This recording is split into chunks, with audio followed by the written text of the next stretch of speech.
ওই যে বাবা কাঁদালে কাঁদিতে হয় এ কথাটা মিথ্যা নয়। তুমি যদি কাউকে কাঁদিয়ে রাখো বাবা, কোনো না কোনো জন্মে তোমার ব্যাংকের টাকার মতো সুদে আসলে বাড়বে, ও কোনো ভুল নেই, হবেই। যারা এখানে মহাভারত জ্ঞানী বা শাস্ত্র জ্ঞানী তারা ভালো করে বুঝবেন। এই পিতামহ ভীষ্ম যার নাম ছিল বাবা দেবব্রত, এই দেবব্রত বাবার সুখের জন্য নিজের সুখ সারা জীবনের জন্য ধূলিসাৎ করে দিল। দেয়নি বাবা? যারা এখানে পাঠ করেছেন বা শুনেছেন দেখেন, শান্তনু রাজা প্রথমে কেউ গঙ্গাকে বিয়ে করেছিল, গঙ্গার পুত্র ভীষ্ম। কিন্তু গঙ্গা যখন সন্তানকে রেখে চলে গেল, তারপরে লক্ষ্য পড়েছিল মা সত্যবতীকে দেখে। আর সত্যবতীকে এক নজরে দেখে ভালো লেগেছিল। আর যখনই বাবার ভালো লাগলো, সে কথা তো ছেলে বড় হয়েছে, ছেলের কাছে বলা যায় না, এক কর্মচারীর কাছে গল্পটা করেছিল। আর সেইটা দেবব্রত শুনে নিল। আর শুনে নিয়ে ছুটে গেল সত্যবতী মার কাছে। সবার প্রথমে একটা নারীকে দর্শন করে প্রথমেই দেবব্রত মা বলে সম্বোধন করল। সত্যবতী মা বলেছিল, অসম্ভব, তুমি আমায় মা বলে ডাকছো কেন? দেবব্রত আঁচলটা পেতে ভিক্ষা চেয়েছিল। আমার বাবা তোমাকে পছন্দ করে, আমার মা হয়ে তোমাকে ঘরে যেতে হবে। অসম্ভব, তোমার স্পর্ধা তো কম নয়, আমি যাব তোমার মা হয়ে। কিন্তু একবারও কই ভেবে দেখলে না, আমি যদি তোমার মা হয়ে যাই, ওই বংশের উত্তরাধি হবে তুমি।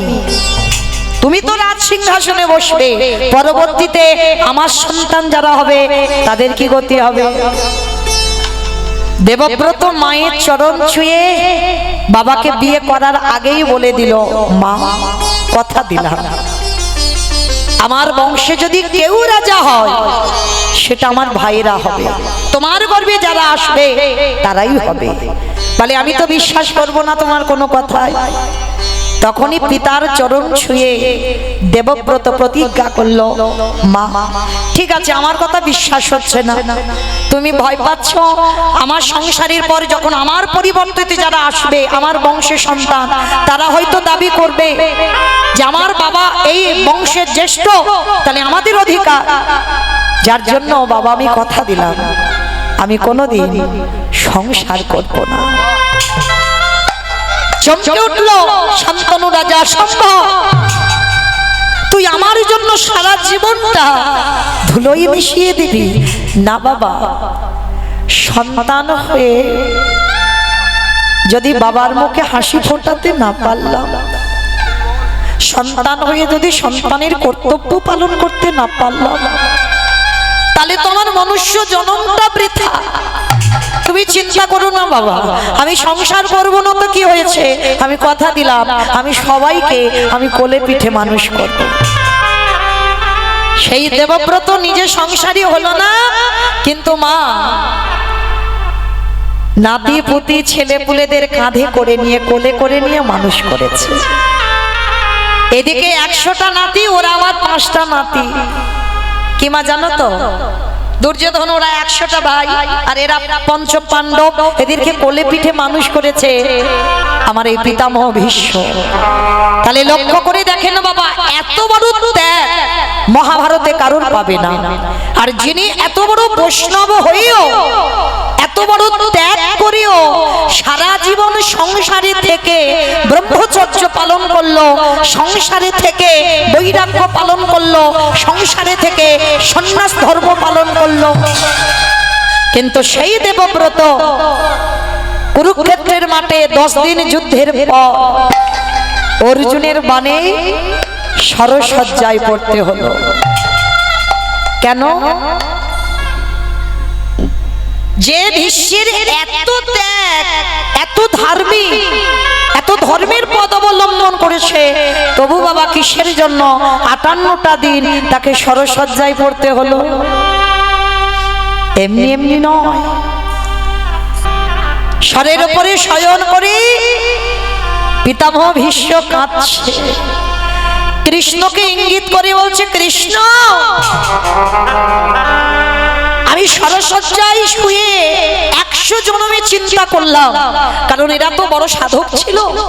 100 জনমে চিন্তা করলো, আর 100 জনমে চিন্তা করে বাবা কোনো অপরাধ পাচ্ছে না। যে অপরাধের জন্য আজকের বিশ্ব সরসজ্জায় শয়ন করেছে। ভালো করে চিন্তা করে দেখেন মা, আমাদের পায়ে যদি একটা সূক্ষ্ম মানে একেবারে চোখে দেখা যাচ্ছে না একটা কাঁটা যদি ফোটে, বলো তো মা কত ব্যথা করে। কাঁটাটা বের করে দেবে, এখনো 2-3 দিন বাবা পায়ে ব্যথা থেকে যায়। তাহলে একটা ছোট্ট কাঁটা তুমি চোখে দেখতে পাও না, তার জন্য যদি তুমি অত কষ্ট পাও। আর পিতামহ 58টা দিন একটা একটা তীর সারা গায়ে গাঁথা আছে, আর তার উপরে ঘুমিয়ে আছে স্বরের বিছানায়। কত কষ্ট পাচ্ছে পিতামহ ভীষ্ম, অনুভব করে দেখে। কীর্তন বিষয়টা বাবা খুব অনুভব, শুধু কানে শুনলে হবে না, হৃদয়ে যাদের প্রেম আছে একটু অনুভব করতে হবে। তা ভীষ্ম কাঁদছে, খুব কষ্ট হচ্ছে তো, এত যন্ত্রণা হচ্ছে সর্বাঙ্গে। কৃষ্ণকে ডেকে বলছে, কৃষ্ণ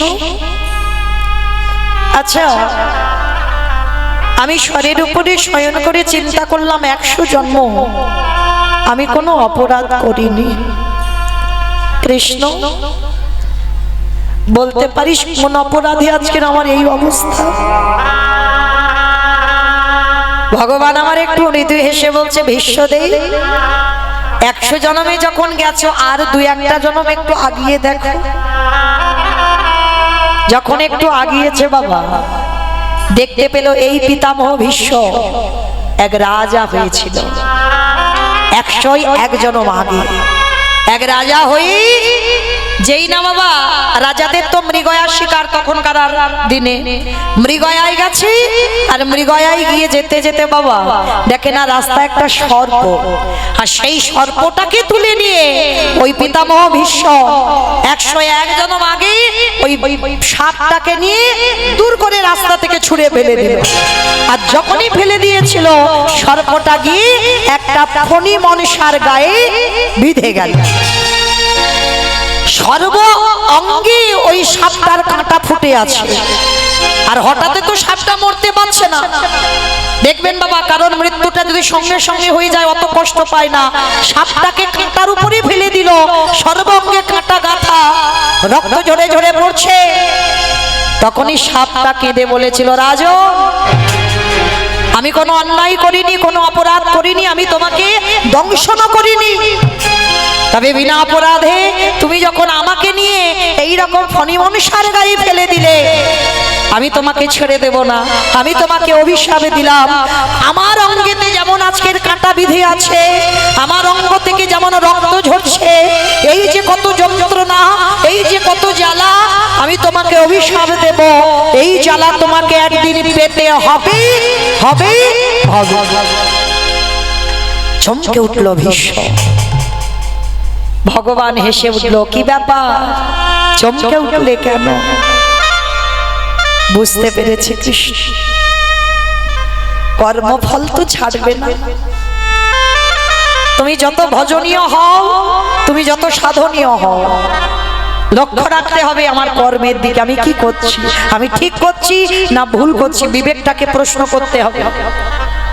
যেটা করবে সেটা যেন ধর্মের পদ অবলম্বন হয়ে থাকে। যখনই বাবা পিতামহ কাঁদছে, এত কষ্ট হচ্ছে না, পঞ্চ পাণ্ডব, তৃতীয় পাণ্ডব অর্জুন তো বানটা মেরেছে। অর্জুন এসে বলছে, দাদু ও দাদু, আমার জন্য আজকে তোমার এই দুর্দশা। আমি তো তীরটা ছুড়লাম বলে তুমি সরসজ্জায় পড়লে, আজকের আমার প্রত্যেকটা বান তোমাকে জ্বালা দিচ্ছে, যন্ত্রণা দিচ্ছে। পিতামহ ভীষ্মের এই চোখের কোণ থেকে না জল টুপে টুপে পড়ছে। অর্জুনের দিকে তাকিয়ে বলছে, কাঁদিস না বাবা, কাঁদিস না। তুই কষ্ট পাচ্ছিস, তোর এই তীরগুলো আমার শরীরে গাঁথা বলে, কিন্তু আমি কষ্ট পাইছি না। কেন জানিস বাবা? এই যে আমার গায়ে এই তীরগুলো গাঁথা আছে, আমার কি মনে হচ্ছে জানিস, সেই যে ছোটবেলায় তুই দাদু দাদু বলে আমার কাঁধে চড়তিস, দাদু আমার একটু কোলে নেবে বলে বায়না করতিস, তোর এই হাতের তীরগুলো আমার যখন গায়ে গাঁথা আছে, আমার যেন মনে হচ্ছে আমার অর্জুন যেন আমাকে আষ্টে পিষ্টে বুকে জড়িয়ে ধরে। নিতাই গৌর হরি বল। কাঁদিস না বাবা, কাঁদিস না। যুধিষ্ঠির এসে বলছে দাদু তোমার তো ইচ্ছা মৃত্যু, তুমি এবার মরে যাও না, এবার মরে যাও না তুমি, তোমার এই কষ্ট আমরা কেউ চোখে দেখতে পাচ্ছি না। দেখবেন বাবা, কোন কোন মানুষ যখন খুব কষ্ট পায়, বিছানায় পায়খানা প্রস্রাব, আর কোন ডাক্তার বৈদ্য কবিরাজ কিছু কাজ হচ্ছে না, যখন বিছানায় শয়ন করে পায়খানা প্রস্রাব করে খুব কষ্ট পায়, আমরা আত্মীয় পরিজন না ভগবানের কাছে কাঁদি না, ঠাকুর এবার মানুষটা তুলে না, বিশ্বের আজকে দুর্দশাটি ঠিক দেব, শরীর ওই আগা থেকে রক্ত টোপে টোপে পড়ছে,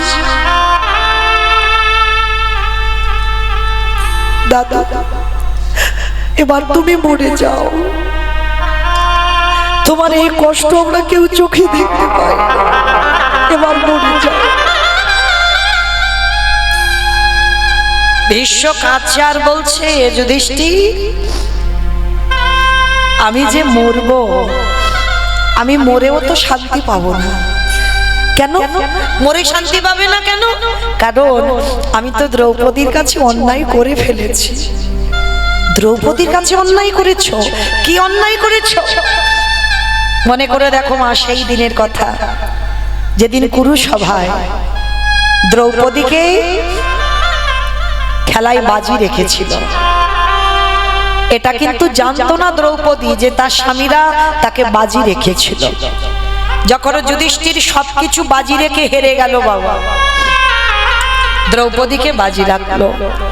দুর্যোধন আদেশ দিয়েছিল দুঃশাসনকে যে দ্রৌপদী তখন ছিল মা রজশালায়, ঘরের মধ্যে বন্দী আছে, ও চুলের মুষ্টি ধরে ওই মেয়েটাকে কুরুসভায় নিয়ে এসো। দুর্যোধনের আদেশে দুঃশাসন ছুটে গেল আর দরজা দিয়ে প্রবেশ করে দ্রৌপদীর চুলের মুষ্টিটা ধরে টানতে টানতে কুরুসভায় এনেছিল। আর কুরুসভার মাঝখানে যখন দাঁড় করিয়ে দুর্যোধন দুঃশাসনকে আদেশ দিয়েছিল ওই নারীর বক্ষের কাপড়টা টেনে খুলে দাও।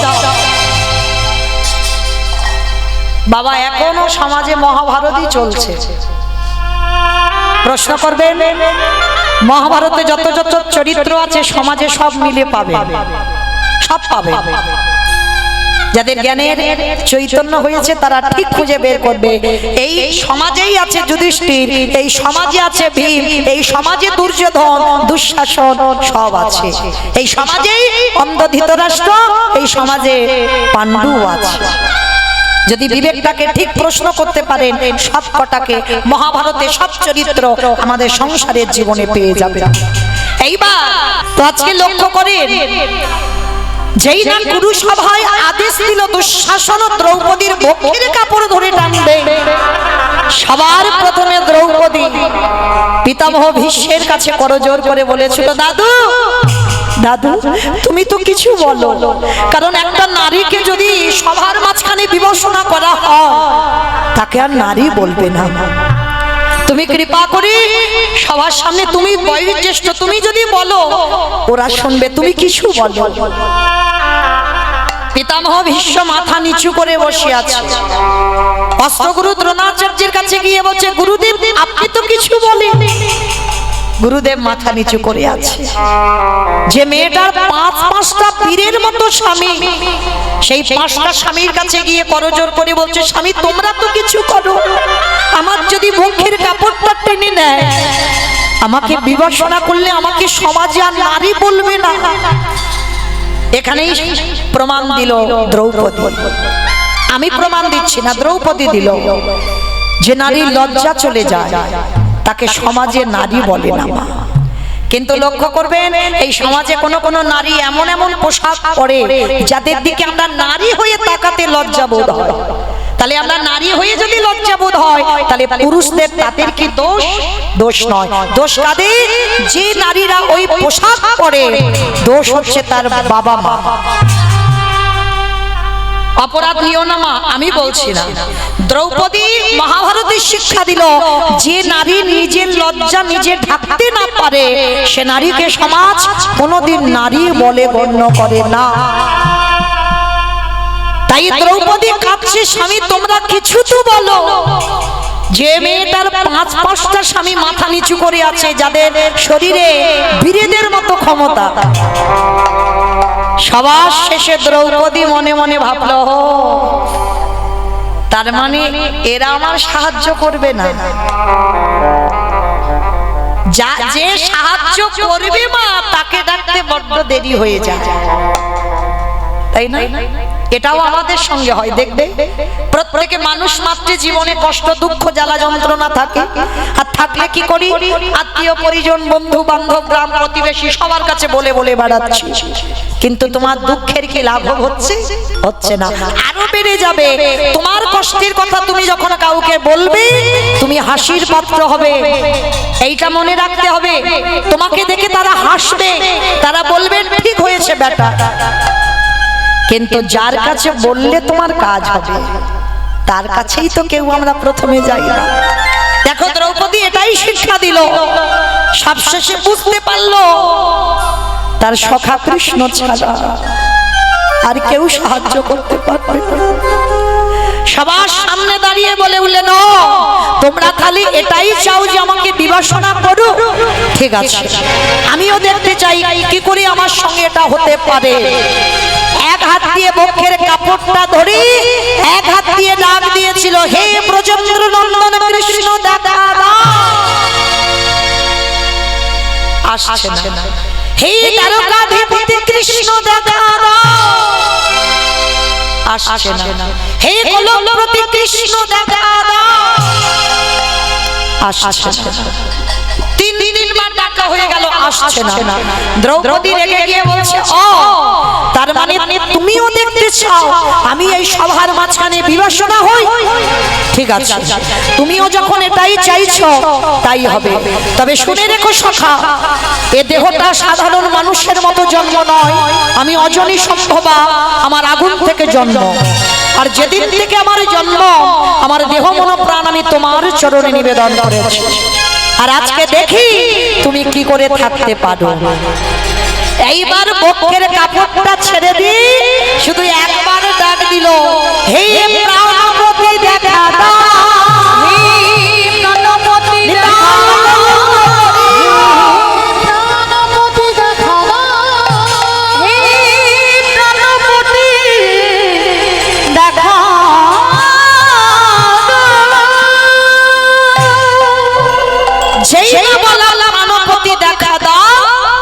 সঙ্গে সঙ্গে ভগবান আঙুল থেকে কাপড়টা খুলে যেখান থেকে দুঃশাসন বস্ত্র টেনে নেবে শেষ ওইখানে জুড়ে দিয়েছে।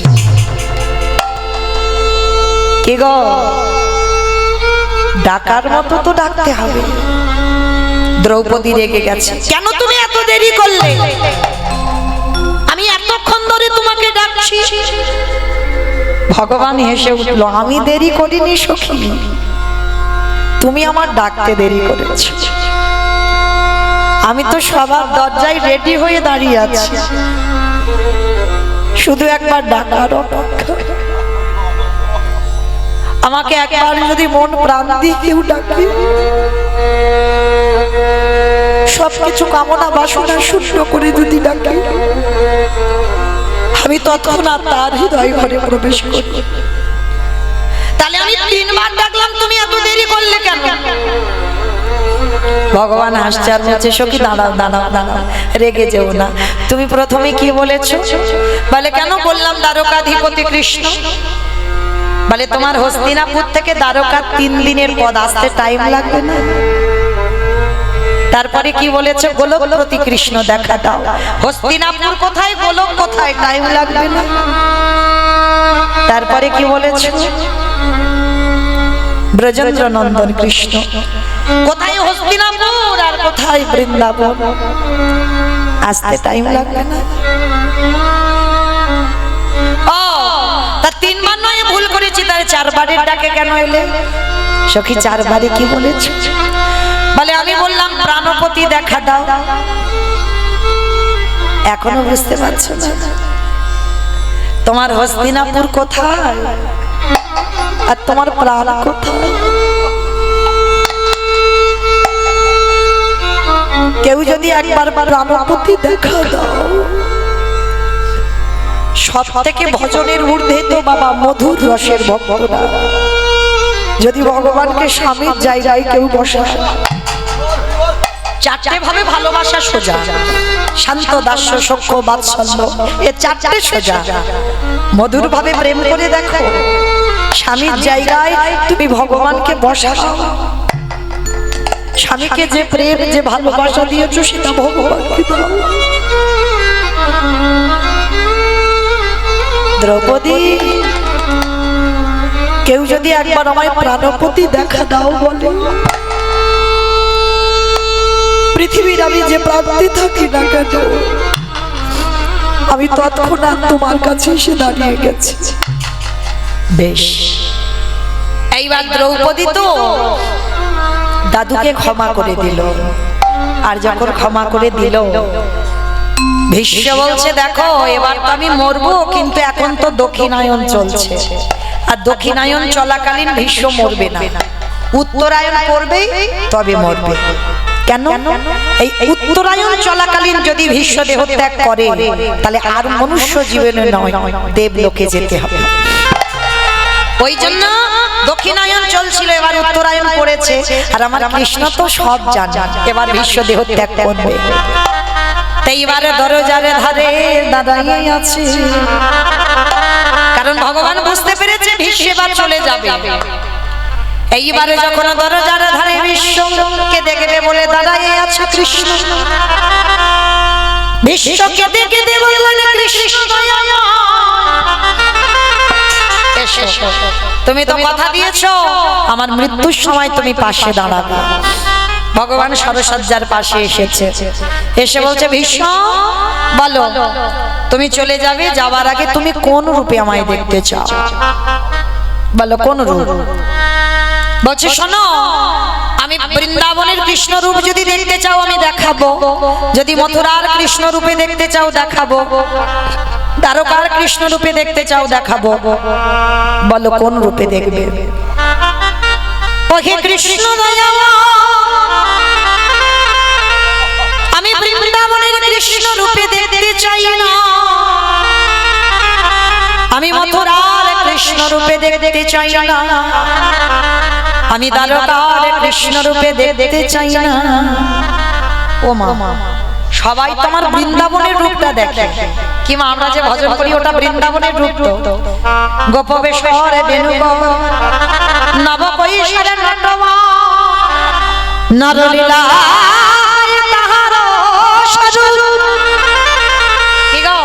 ওই রূপটা তোমরা দেখো, সবাই ভালোবাসে। আজকের বলছে ভীষ্ম তুমি বলো কোন রূপে দেখতে চাও?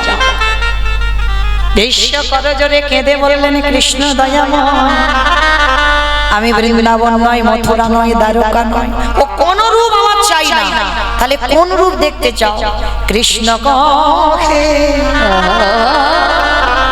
একান্ত যদি তুমি আমায় রূপ দেখাতে চাও, ওই যে কুরুক্ষেত্রের রণাঙ্গনে অর্জুনের সামনে সারথি হয়ে যে তুমি দাঁড়াইয়াছিলে,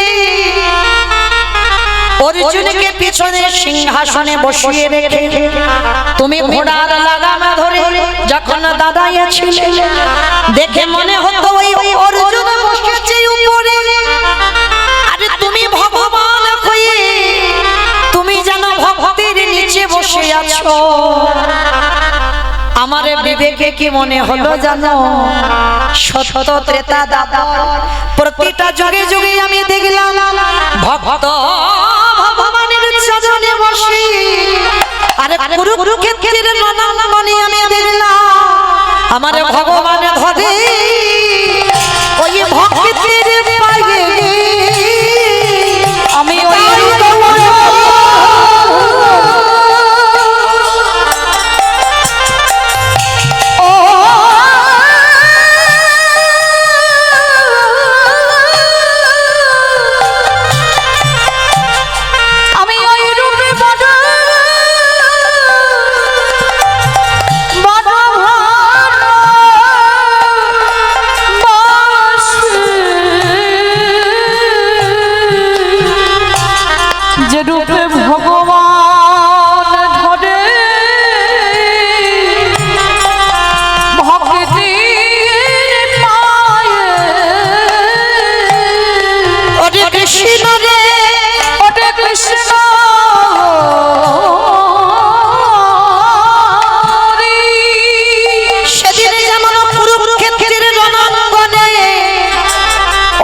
হারাইলি।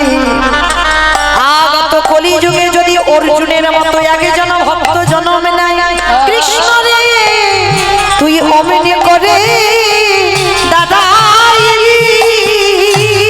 আমি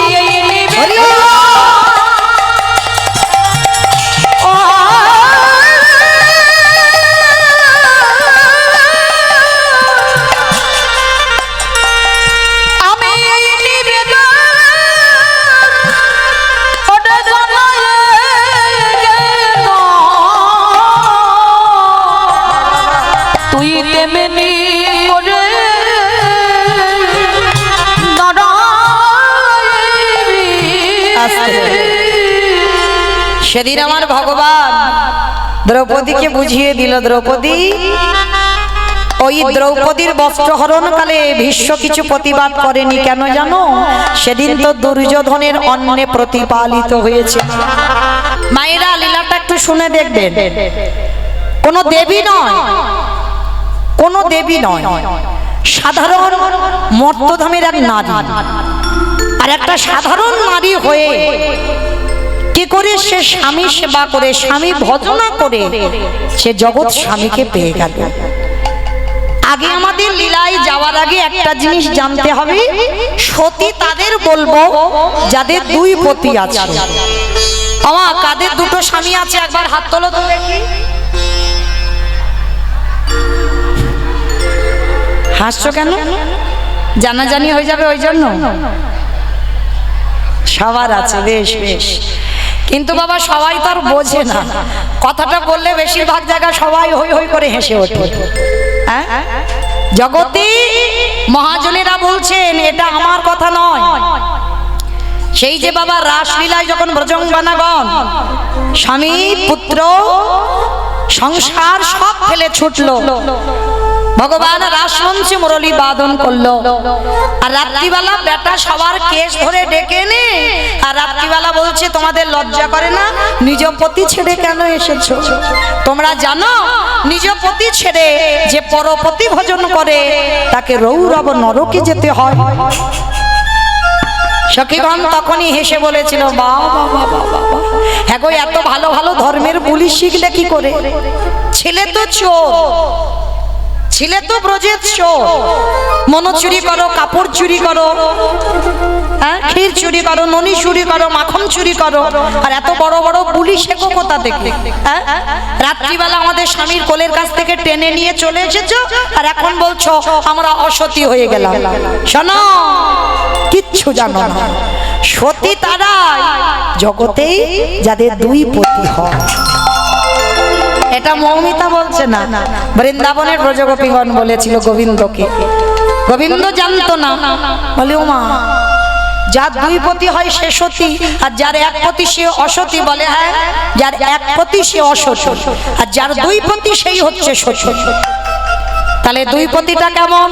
বলি ঘরে পতি আর বাইরে, ঘরে পতি আর বাইরে পতি। বলি ঘরে পতি আর বাইরে, ঘরে পতি আর বাইরে পতি। যারা দুই পতির চরণ ভজন করে, ঘরে পতি আর বাইরে পতি। যারা দুই পতির চরণ ভজন করে, ঘরে পতি আর বাইরে পতি। আমার ঘরে পতি মানে কোন ঘর? ওই যে ইট বালি সিমেন্টে গাঁথা ওই ঘর? দূর, এটাই তো কীর্তন। এই কীর্তন বাবা নারকেলের মতো। নারকেল দেখেছো তোমার? বাইরে একটা খসা ছাড়াবে, ও বাবা বাইরের থেকে ভিতরে আরো শক্ত বেশি, তাই না? নারকেল ওই শক্তটাকে ভেদ করবে, তারপরে কি পাবে স্বাদ? ওই শ্বাসটা বের করতে হবে, তারপরে যদি তুমি স্বাদটা পাও নারকেল কেমন খেতে। ঠিক কীর্তন হচ্ছে তেমন। বাইরে থেকে শুধু শুনে চলে গেলে হবে না, ওর যত ভিতরে যাবে তত রস খুঁজে পাবে। কেমন? তাহলে এই যে ঘরের পতিটাকে কোন ঘর বললো? ওই ইট বালি সিমেন্টের ঘর নয়, এই রক্ত মাংসে দেহ ঘর। প্রত্যেকের বাম দিকে হাত দিয়ে দেখেন একটা আওয়াজ হচ্ছে, ধপ ধপ ধপ। ওটাই তো আমার ঘরের পতি। ওই পতিকে তোমায় ঠিক ভালোবাসতে হবে। হ্যাঁ, মনে রাখতে হবে বাবা, বাইরে টাকা পয়সা ঘর বাড়ি তুমি করেছো, সেটা তুমি দেহে সুখ দিচ্ছ, তোমার এই স্বামীটাকে তো সুখ দিতে পারছো না। পরমাত্মা রূপী ভগবানকে সুখ দেবে কি করে? কৃষ্ণ প্রেম ধনে ধনী হতে হবে। আর যদি তুমি কৃষ্ণ প্রেম ধনে ধনী হতে পারো, তাহলে তুমি এই ঘরের প্রতিটাকে সুখ দিতে পারবে। ওইটা হচ্ছে ঘরের প্রতির খাবার। কৃষ্ণ নামে কাঁদবে, কৃষ্ণ হা গৌর প্রাণ গৌর বলবে, এটা হচ্ছে পরমাত্মা রূপী ভগবানের খাবার। আর এই যে টাকা পয়সা ঘর বাড়ি যত ভালো ভালো খাবার খাচ্ছ, দামি পোশাক করছো, এটা তোমার দেহের সুখ হচ্ছে, জড় জগতের সুখ, পরমাত্মা রূপীর সুখ হচ্ছে না। তাহলে এটা গেল আমার ঘরের প্রতি। আর বাইরের প্রতিটাকে অগ্নি সাক্ষী করে বাবা যার হাতে তুলে দিল, সেটা হচ্ছে বাইরের প্রতি। এই দুই প্রতি ঠিক ঠিক যদি কেউ ভজন করতে পারে, তারই অচিরে কৃষ্ণ কৃপা পাবে। নিতাই ভজন করি তাদের অচিরে কৃষ্ণ প্রাপ্তি হবে।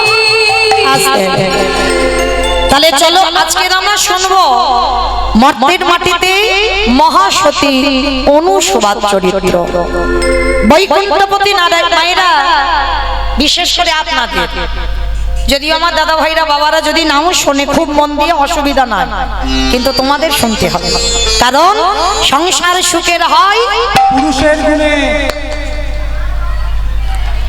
হ্যাঁ দেখেছো, মানে খিচুড়ি ছিলেও যায়নি, বলে নাকি পুরুষের গুণে, মানে নিজের ঢাক নিজে পেটিয়ে দিল। কিন্তু সংসার সুখের হয়, এটা খনার বচন আমরা সবাই জানি, রমণীর গুণে, তাই তো? কিন্তু রমণীর গুণটা করে তো দেখাতে হবে। হ্যাঁ, কৃষ্ণ ভজিবার তারে সংসারে আয়ুন, মিছে মায়ায় বদ্ধ হয়ে বৃক্ষ সম হইন। মনে রাখতে হবে, এ দেহটা কৃষ্ণ ভজনের জন্য, কৃষ্ণ সাধনার জন্য। শুধু এই ছেলেপুলে মানুষ করব, রান্না বান্না করব, গোয়াল পরিষ্কার করব, বাসন মাজবো না, সারা দিনের মধ্যে তোমার কৃষ্ণ ভজনের জন্য এই দেহটা। এ চরণ দিয়েছো কৃষ্ণ স্থানে যাওয়ার জন্য, এ হাত দিয়েছে গোবিন্দ ভজন করবার জন্য, কর্ণ দিয়েছে কৃষ্ণ নাম শুনবার জন্য, চক্ষু দিয়েছে ভগবত দর্শন করবার জন্য, জিহ্বা দিয়েছে কৃষ্ণ নাম বলবার জন্য। এই 10 ইন্দ্রিয় দিয়ে আমাদের গোবিন্দ সেবায় লাগাতে হবে, তবেই তোমার মনুষ্য জন্ম সার্থকতা হবে। এই যে আমাদের 10 ইন্দ্রিয় যেন গোবিন্দ সেবার কাজে লাগে। আজকে ভগবান খুঁজতে বার হবে মর্তের মাটিতে কোথায় মহাসতীর জন্ম হয়েছে। চলো, বৈকুণ্ঠপতি নারায়ণ বসে বসে চিন্তায়, যেন চিন্তায় বসে আছে। হঠাৎ আমার দেবর্ষি নারদ, আর নারদের তো একটাই অভ্যাস, সর্বদা বিনাতে হাতে মোড়ারে মাধু কইতবে ভারে গোপাল মুকুন্দ সরে হরি মুরারি মধু কইতবে ভারি গোপাল বিপিদ মুকুন্দ সরে হরে মুরারি মধু কইতবে ভারি গোপাল মুকুন্দ সরে হরি মুরারি মধু কইতবে ভারি গোপাল গোবিন্দ মুকুন্দ সরে রাম নারায়ণ মুকুন্দ মধুসূদন কেশব কাঞ্চন বৈকুণ্ঠ ধাম হরি মুরারি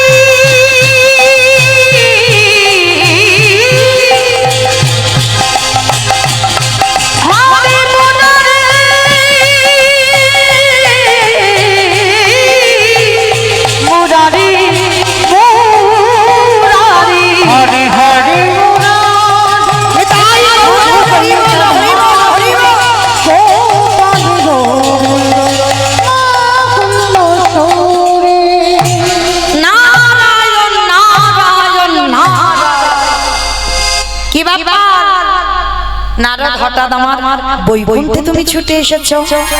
হে প্রভু, এ কি তোমার মুখ দেখে মনে হচ্ছে তুমি চিন্তায় আছো। নারদ, তুমি ঠিক ধরেছো, তুমি তো আমার বড় ভক্ত। ও নারদ, একটা কথা বলবো। কি কথা প্রভু? আচ্ছা নারদ, তুমি তো আমার বড় ভক্ত, আমার অনেক ধরনের ভক্ত জন্ম নিয়েছে, তবে আজকের আমার বড্ড ইচ্ছে করছে, জগতে কি কোথাও মহাসতীর জন্ম হয়নি? ঠাকুর, সতী আবার মরতে? ওরা তো খেতে যায় আর ঘুমাতে যায় আর টিভি সিরিয়াল দেখতে যায়, ওইখানে তুমি সতী মিলবে? তোমার মনে হচ্ছে মাথা খারাপ হয়েছে। নারদ, আমার বড্ড ইচ্ছা, আমি মর্তের মাটিতে একটা মহাসতীর সন্ধান জানতে চাই। যাও না নারদ, তুমি একবার গিয়ে দেখো কোথায় মহাসতী জন্ম নিয়েছে। ঠিক আছে প্রভু, তুমি যখন বলছো যাই, একটু দেখে আসি কোথায় মহাসতীর আগমন ঘটেছে। তাই বা নারদ মনে মনে ভাবছে, আমার তো নারদ বেশে গেলে হবে না। আমা যদি ভগবান হঠাৎ নারদকে মর্তে পাঠায়, মর্ত কোনটা? উপরেরটা। উপরটা নাকি মর্ত? হ্যাঁ, যেটাই বসে আছেন, আমরা দাঁড়িয়ে আছি। তা হঠাৎ যদি নারদ দাঁড়ায় কি হবে বুঝতে পেরেছো? সেলফি তুলবে। একটা সিনেমা আর্টিস্ট এলে কি হয়, আর যদি নারদ এখানে এসে দুম করে নেমে যায়, বাবা উপায় আছে আর? আর কীর্তন হবে না। তা নারদ মনে মনে ভাবছে, আমাকে তো এই রূপে গেলে হবে না, আমাকে একটা বৈষ্ণব রূপ ধারণ করতে হবে। একটা বৃদ্ধ বৈষ্ণব রূপ ধারণ করেছে, আর বৈষ্ণব রূপ ধারণ করে এসে দাঁড়িয়েছে কোথায়? একেবারে মর্তের মাটিতে। আর মর্তের মাটিতে সকাল থেকে সন্ধ্যা পর্যন্ত মা ঘুরে বেড়াচ্ছে। মানে নারদ বড় লোক বাড়িতে যাচ্ছে, আর যেখানে যাচ্ছে দারোয়ান দাঁড় করানো আছে, বলছে দাঁড়াও দাঁড়াও দাঁড়াও দাঁড়াও, দুপুর বেলা এসেছে, এখন ভিতরে যাওয়া যাবে না, এখন আমাদের ভিতরে ঢুকতে দেওয়া নিষেধ আছে। কেউ আর খেতে দেয় না, দূর দূর করে দাঁড়িয়ে আছে। নারদ মনে মনে ভাবছে, কেন যে কুকক্ষণে মরতে আমি এসেছিলাম, সারা দিন ঘুরে বেড়াচ্ছি, সতী তো দূরের কথা, একটা ভক্ত পাচ্ছি না। আর সতী এইবার এত খিদে পেয়েছে নারদে, সন্ধ্যা গড়িয়ে গেছে, আর জঙ্গলের ভিতরে প্রবেশ করে একটা গাছতলায় বসে বসে কাঁদছে, প্রভু এবার যে আমার বড্ড খিদে পেয়েছে, এবার আমি কোথায় খাবার পাবো বলো তো দেখি। যার বাড়িতে যাচ্ছে সে তো ভালো করে আমায় খেতে দিচ্ছে না, ঢুকতে দেয়নি, খেতে দেওয়া তো দূরের কথা, আর তুমি পাঠিয়েছো মর্তে সতী, এই মর্তেতে সতী পাওয়া অসম্ভব প্রভু। আর মনে মনে ভাবছে, আর ভাবতে ভাবতে হঠাৎ দেখে না একটা পাহাড়ের উপরে টিপ টিপ করে একটা আলো জ্বলছে। আরে ওই তো একটা আলোর যেন দিশা দেখা যাচ্ছে, দাঁড়াও একটু সন্ধ্যাবেলায় যাই, গিয়ে দেখি যদি কিছু খাবার টাবার পাই। তা নারদ বৈষ্ণব সেজে লাঠি ঠুকতে ঠুকতে গেছে, আর সেই বাড়িতে গিয়ে ডাকছে, ওমা মা রে, কেউ বাড়িতে আছিস? আমা একটু বেরিয়ে আইলাম মা, আমি সকাল থেকে কিচ্ছু খেতে পাইনি, দুটো খেতে দিবি মা? আর ওই পদ্মকুঠির টাকা, ওই কুটিরে দুইজন বাস করত, মা অনুসভা আর স্বামী অত্রিমুনি। দুই স্বামী স্ত্রীর বসবাস। তো স্বামী স্ত্রী যখন বসবাস করছে, আর যেই না সন্ধ্যাবেলায় ওই নারদ মুনি বৈষ্ণব সেজে গেছে, সঙ্গে সঙ্গে অনুসূয়া মা তাড়াতাড়ি করে মাথায় কাপড়টা দিয়ে বলছে, বাবা আপনি একটু আসুন, আপনি আসুন, সন্ধ্যা হয়েছে তো, মা দুটো খেতে দিবি মা? বাবা আমি অবশ্যই দেব, কিন্তু বাবা এখনো তো আমার স্বামী সেবা হয়নি, আর এই জীবনে আমি স্বামী সেবা ছাড়া আমি আগে কাউকে কোনোদিন সেবা দিইনি। নারদ মুনি যেই না কথাটা শুনেছে, দাঁড়িয়ে থেকে চমকে উঠেছে, ও বাবা এ আবার কিরকম মেয়ের সঙ্গে দেখা হলো, এ স্বামী সেবা করবে তারপরে অন্যান্য সেবা। ঠাকুর মনে হয় পেয়েছি বলে মনে হচ্ছে, এই মর্তে এরকম মেয়ে আছে বলে তো আমার জানা নাই। মরতে এইরকমই আছে, আগে স্বামী সেবা দেবে তারপরে অন্য কিছু সেবা, এটা তো অসম্ভব। ঠিক আছে মা, নারদ মনে মনে ভাবছে দেখতে হবে এই মেয়েটার স্বভাব চরিত্র, সারাদিনের আচরণ কেমন। একটা কথা মনে রেখো মা, যারা সহধর্মিণী হয় তাদের চরিত্র, তাদের কথা বলা, তাদের ধরন সবটা আলাদা হয়। বউ আলাদা, স্ত্রী আলাদা, সহধর্মিণী আলাদা, এই নারীদের মধ্যে পাওয়া যায়। কিন্তু এখানে খুঁজলে বাবা একটা মিলবে কি তা সন্দেহ। হ্যাঁ বাবা, শোনা বাবা, তুমি এখন কাগজটা রেখে দাও, এখন দিও না, পরে দেবে, পরে দেবে শোনা, পরে দেবে, এখন দিও না। তাই পার যেই না মর্তের মাটিতে অনুসুয়া মা নারদ বলে তো চিনতে পারছে না, ভাবছে সাধারণ একটা মানুষ এসেছে। এইবার সন্ধ্যাবেলায় কি করেছে মা, সন্ধ্যা প্রদীপ দিয়ে এইবার প্রথমে স্বামী সেবা করেছে। স্বামী সেবা করে এইবার যা রান্না করেছিল অতিথি রূপী নারদকে সেবা দিয়েছে, নারদের আসন পেতে দিয়েছে। অনুসুয়া মা পাশে বসে পাখার বাতাস করছে। আমার এখন যেমন কারেন্টের বালাই, তখন তার না, স্বামী সেবা বলো, অতিথি সেবা বলো, পাশে বসে পাখার বাতাস করতে হয়। সেদিনটা মনে হয় ভালো ছিল, তাই না? অনেক উন্নত হচ্ছে তো, আরো জগতে না জানি আমার ছেলেপুলের বেলা আরো কি হবে।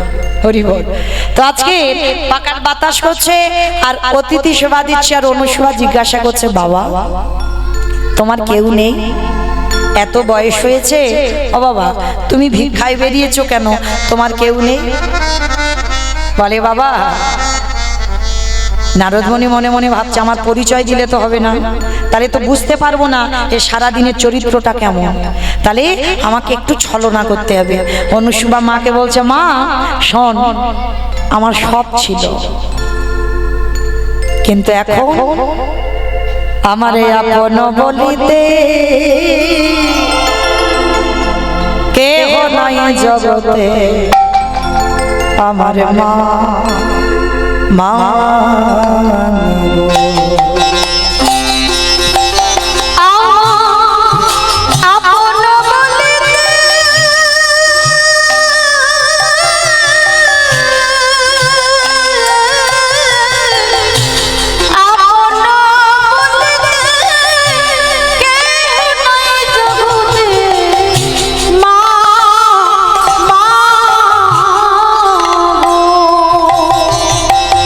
আমারে ভাগ্য দেব অন্ধ, আমারে কপালে মন্দ, আমারে ভাগ্য দেব অন্ধ, আমার কপালে মন্দ, আমারে ভাগ্যেতে হলো না আমার মা।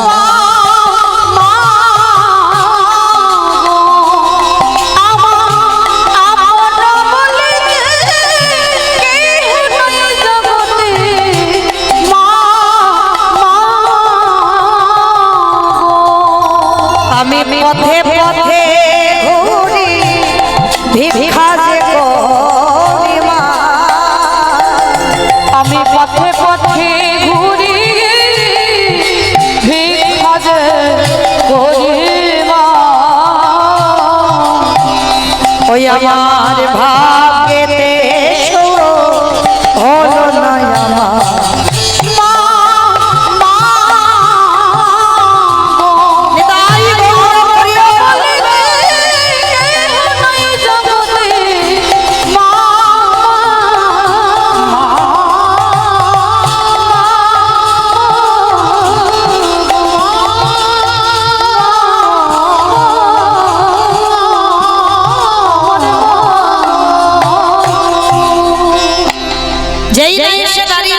আমার মার কাছে বলছে, বাবা আমার সব ছিল কিন্তু এখন কেউ নেই।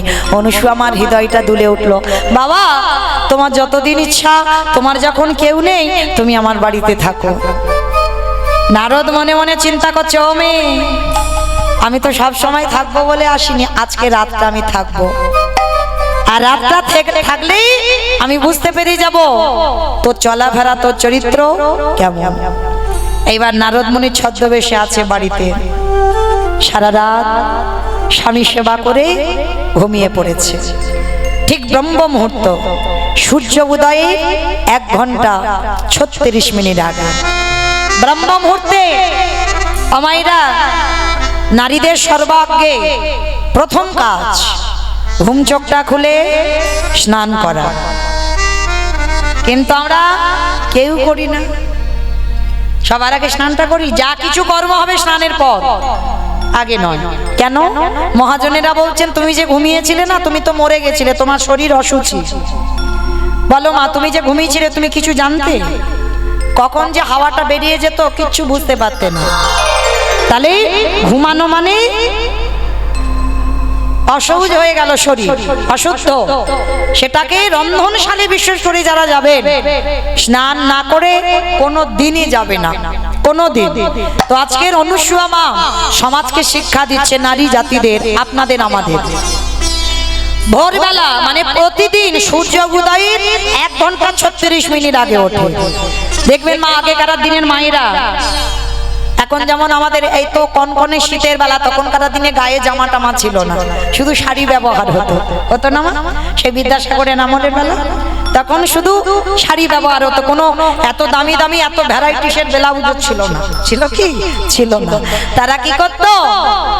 ভোরবেলা উঠে ওই যে গরুর গোবর নিয়ে দেওয়ালে দিত, নেতা দিত তো। কি গো মা, এখন আর গোবর জল ছড়া দাও?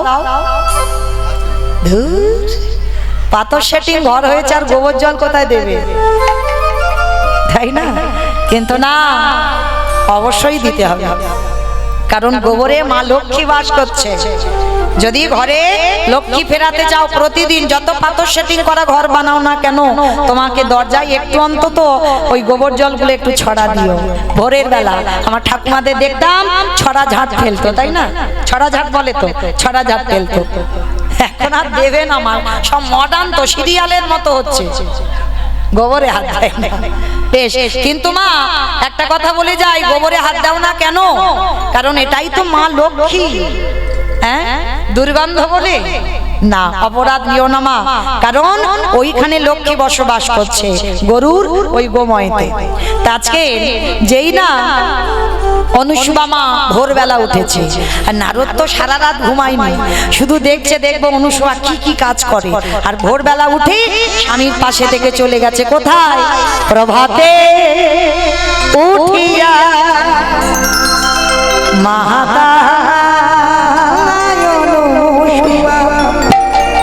নদীতে করিলা স্নান। প্রভাতে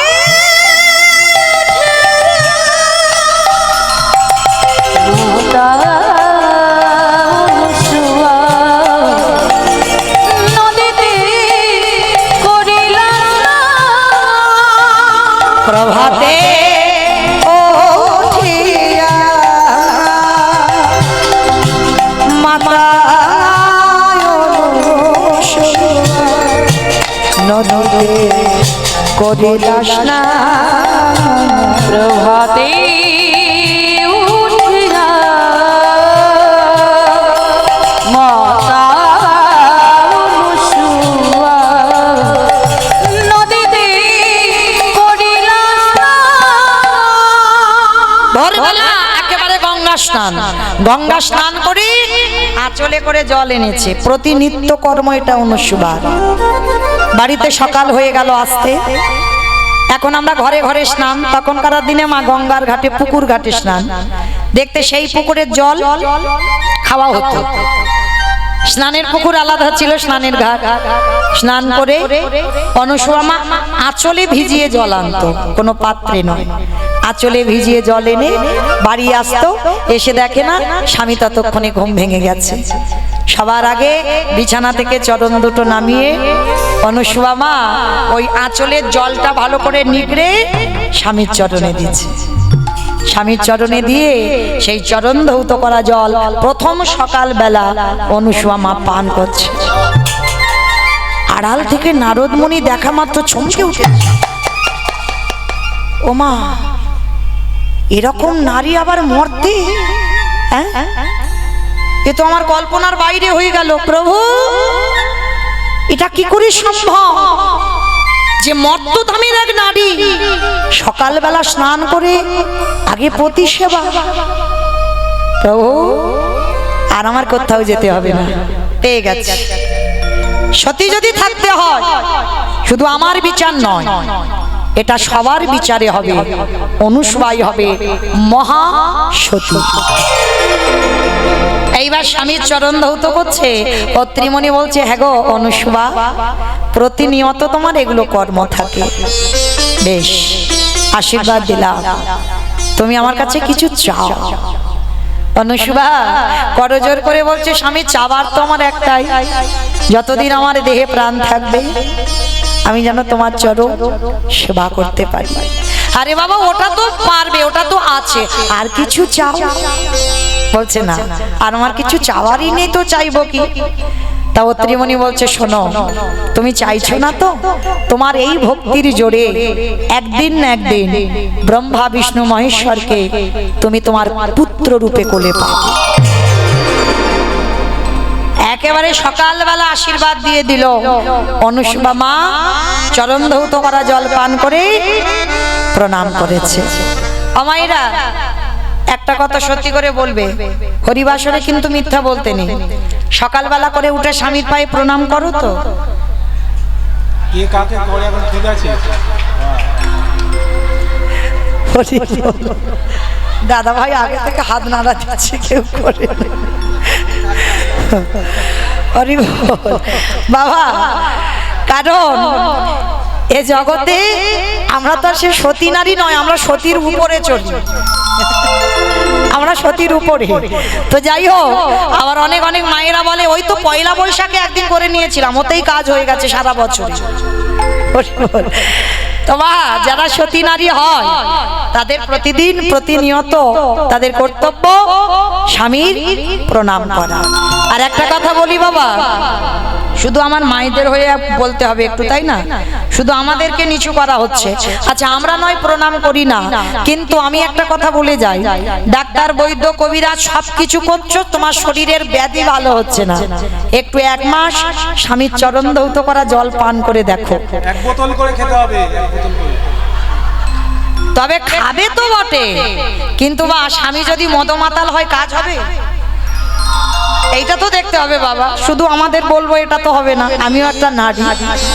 এখন তার জগতে স্বামী হচ্ছে না বাবা, সব আসামি হয়ে যাচ্ছে, তাই না? কারণ আজকের শুধু অনুসূয়ার চরিত্রটা দেখছো আর অত্রিমণির চরিত্রটা দেখছো না, তার কত সাধন, তার কত ভজন, হ্যাঁ? কারণ সেই পুরুষ আজকে লীলার কাহিনীটা শুনলে বুঝতে পারবে। এই অত্রিমণির তারও কত সাধনা ছিল, যার জন্য অনুসূয়ার মতো স্ত্রীকে পেয়েছে, সহধর্মিণীকে পেয়েছে। আর অনুসূয়ারও সাধ্য সাধনা ছিল, যার জন্য ওই রকম একজন সাধনশীল ব্যক্তি তাকে পেয়েছে। আজকে চরণ ধৌত করলে তাদেরও কাজ হবে বাবা, যাদের একনিষ্ঠ মন প্রাণ গোবিন্দ সেবা ছাড়া আর অন্য কিছু নয়। তবে বাবা সংসারী জীবনে সংসার করতে হবে, তবে মন দিলে হবে না, গা ভিজাতে হবে সংসার। গা ভিজিয়ে দাও, মন ভিজিও না। আর যাদের মন ভিজে যাচ্ছে তারা ওই সংসার সমুদ্র শুধু সাঁতার কাটবে, পার আর কিনারা পাবে না। কিন্তু মা দেহটা ভিজিয়ে মনটা গোবিন্দ চরণে রেখে যদি বসতে পারো, তাহলে কিনারা তাড়াতাড়ি পেয়ে যাবে। তো আজকে অনুসূয়া মা স্বামী সেবা দিয়েছে, সকাল হয়েছে, নারদমণি বলছে, মা এবার আমি আসি। বাবা, তোমার তো কেউ নেই, তুমি কোথায় যাবে? যাবো রে মা, যাবো, আবার তোর কাছে আসবো, তবে আমি তোকে আশীর্বাদ দিয়ে দিলাম, একদিন না একদিন ব্রহ্মা বিষ্ণু মহেশ্বর তোর দরজায় এসে বন্দী থাকবে। আজকেই দুটো আশীর্বাদ পেয়ে গেল অনুসূয়া মা।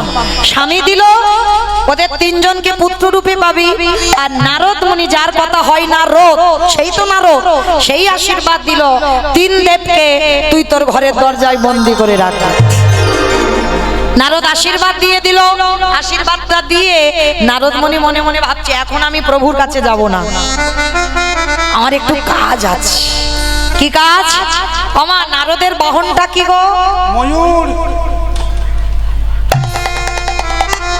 ঢেকি বাবা ঢেকি আয় বাবা আমার যাচ্ছে না বৈকুণ্ঠে যাচ্ছে না নারায়ণের কাছে তাহলে যাচ্ছে কোথায় ও বাবা ঢেকি রে চলে চলে না বাবা ব্রহ্মলোকে যাই বাবা ঢেকি রে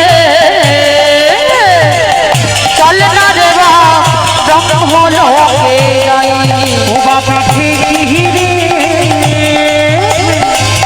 চল না রে ব্রহ্মলোকে যাই ওই না ব্রহ্মলোকে গিয়ে আমি সাবিত্রীর প্রণামে জানা ওই ব্রহ্মলোকে গিয়ে আমি সাবিত্রীর প্রণামে জানা বাবা ঢেকি রে ব্রহ্মলোকে যাই বাবা ঢেকি রে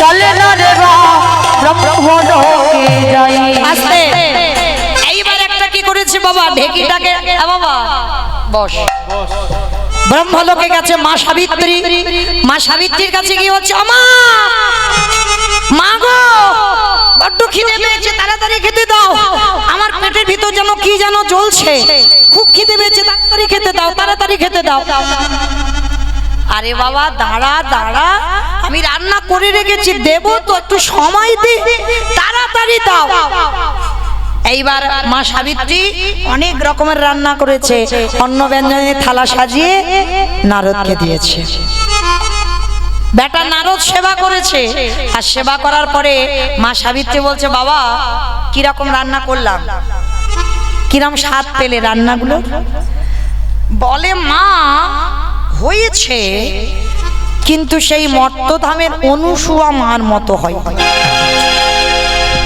এইবার আছে কোথায় দেখবে মা একটা পুরুষ কিন্তু একটা পুরুষকে হিংসা করে না কিন্তু একটা নারীকে হিংসে করে বাস্তব দেখবে তোমার স্বামী যদি হঠাৎ আজকে কোনো চাকরি করুক আর কোনো অফিসে যাক বা কোথাও যা এসে যদি বলে জানো গিন্নি রাস্তায় একটা মেয়ে দেখলাম গো কি সুন্দর তার দেখতে কি লম্বা লম্বা মাথায় চুল কি সুন্দর বেনি হয়ে আছে কি তার রূপে একবার এসে বলু সঙ্গে সঙ্গে দেখবে কি অবস্থাটা হয় আমার থেকে তুমি ভালো দেখেছো কি বাবা হয় না হয়তো একটা নারীকে হিংসে করবে কোনো ভুল নেই তো এইবার যেই না আমার মা সাবিত্রী শুনেছে আমার থেকে মর্তধামের একটা অনুসুয়া বলে মেয়ে সে রান্না ভালো করে মা সাবিত্রী তাড়াতাড়ি করে নারদকে মারতে গিয়ে এক্ষুনি মেরে একেবারে নারদ মুনি প্রাণ ভয়ে ওখান থেকে বেরিয়ে গেছে ঢেকি আগুন লেগে গেছে ওখানে চল বাবা ঢেকি রে চলে না রে বাবা শিবলোকে যা বাবা ঢেকি রে চল না রে শিবলোকে যাই বাবা ঢেকি রে চল না রে শিবলোকে যাই আবার শিবলোকে গিয়ে আমি পার্বতীর প্রণামে জানা ওই শিবলোকে গিয়ে আমি পার্বতীর প্রণাম জানাই ঢেকি রে নিতাই গৌর হরি বল হরি বল হরি বল বাবা ঢেকি রে চল না রে শিবলোকে যাই বাবা ঢেকি বস এইবার গেছে শিবলোকে মা জগৎজননী দশভুজা দুর্গা 10 হাতে রান্না বান্না করে আমাদের মতো দুটো হাত নয় মার কাছে কি ওই একই কথা মা খিদে পেয়েছে তাড়াতাড়ি খেতে দাও পেট যেন জ্বলছে তাড়াতাড়ি খেতে দাও দশভুজা দুর্গা 10 হাতে রান্না করে নারদকে খেতে দিয়েছে নারদ খেয়েছে খাওয়ার পরে বলছে বাবা কিরকম প্রসাদ পেলি বলে মা পেলাম কিন্তু সেই অনুসুয়ার মতো রান্না হয় অনুসুয়া কোথাকার মেয়ে বলে ওই মর্তে একজন অনুসুয়া নামে মেয়ে আছে তার বাড়িতে খেয়েছি তবে মা তার মতো ঠিক রান্নাটা হলো না অপদার্থ আমি 10 হাতে রান্না করেছি আর তুই বলছিস আমার থেকে একটা মর্তের মেয়ে ভালো রান্না করে দেখাচ্ছি মজা তোর দ্বারা মার ত্রিশূলটা নিয়েছে নারদকে এক ধায়ে প্রাণ ভয়ে নারদ ওখান থেকে ছুটে বেরিয়ে গেছে। বাবা ঢেকি, দুই জায়গায় আগুন জ্বলছে, চল আর এক জায়গা বাকি আছে। বাবা ঢেকি রে চলে না রে বা বৈকুণ্ঠেতে যা। বাবা ঢেকি রে চলে না রে বা বৈকুণ্ঠে যাই।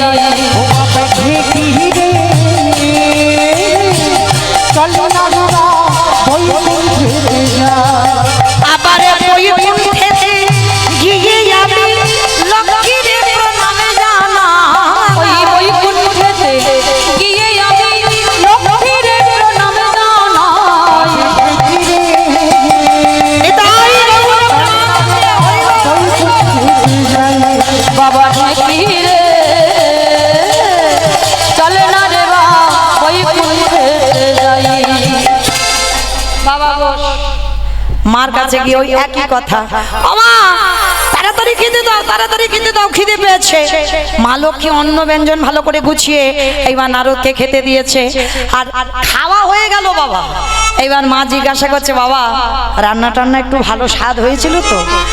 বলে, মা খেলাম, হয়েছে মোটামুটি, কিন্তু মর্তের মা অনুসুয়ার মতো রান্না হয়নি। কি তোর এত বড় সাহস? আমি যার বাড়িতে রান্নাতে না থাকি তার রান্নার স্বাদ হয় না। আমি জগৎজননী মা লক্ষ্মী, আমি না গেলে তার রান্না কোনোদিন ভালো হয় না। আর তুই বলছিস আমার থেকে একটা মর্তের মেয়ে ভালো রান্না করে? বলে, দেখাচ্ছি মজা তোর দাঁড়া। যেই না মা লক্ষ্মী একেবারে কোপ দিঠে তাকিয়েছে, নারদ এক লাফ দিয়ে ভয়ে সেখান থেকে পালিয়ে গেছে। আর এবার তিন জায়গা তো আগুন দাউ দাউ করে জ্বলছে। মা সাবিত্রী, মা দুর্গা আর মা লক্ষ্মী, তিন দেবী এক জায়গা হয়েছে। দিদি, দিদি, হ্যাঁ বল। আরে নারদ এসেছিল? হ্যাঁ এসেছিল। তার মানে ওই বেটা এসে আমাদের লাগিয়ে গেছে। আরে মর্তের মাটিতে একটা নারী, সে আমাদের থেকে কি করে ভালো রান্না করে? আমরা দেবী আর সে মর্তের একটা মানবী, আর একজন মানবী হয়ে আমাদের থেকে ভালো রান্না করবে, এটা তো আমি মেনে নিতে পারি না।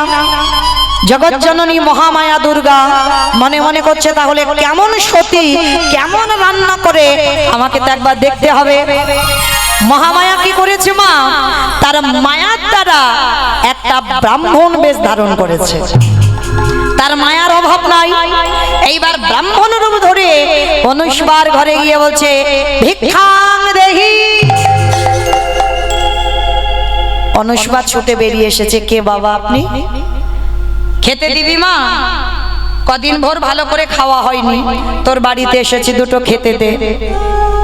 বাবা অবশ্যই দেব, কিন্তু বাবা যে সময়ে আপনি এসেছেন আমার এখনো স্বামী সেবা হয়নি। আমার স্বামী সেবাটা দিই, স্বামী সেবা দিয়ে আমি আপনাকে সেবা দেব।